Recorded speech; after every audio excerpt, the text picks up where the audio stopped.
Klien kami, Liga Akbar, siap bersedia untuk memberikan keterangannya.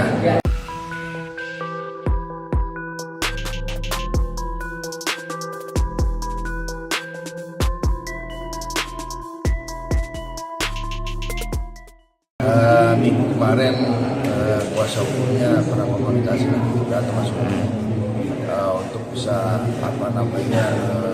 menjadikan Liga Akbar sebagai penguatan terhadap PK ataupun sebagai saksi.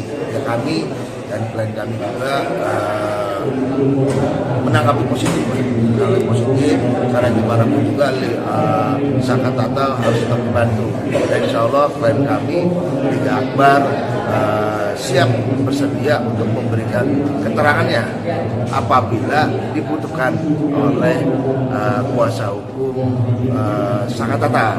Pada hari ini kami juga akan berkomunikasi dengan pengacaranya untuk memastikan apakah ada poin-poin yang akan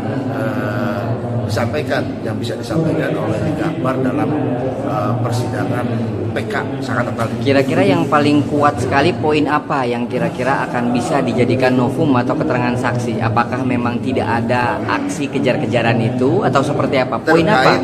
Secara globalnya itu terkait adanya perubahan kronologis dari Warpat sampai dengan jembatan Talun. Nah, situ kan ada keterangan yang dicabut oleh Liga Akbar. Nah, disitulah bahwa keterangan terdahulu dengan keterangan sekarang itu adanya perubahan suatu kronologis atau suatu peristiwa hukum yang mudah-mudahan dari situ bisa dijadikan salah satu penguatan untuk PK tersebut. Oke.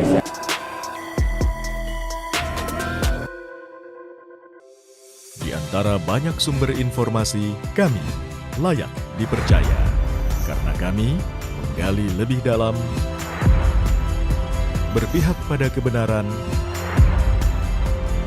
berpegang pada data dan fakta, agar layak Anda jadikan referensi.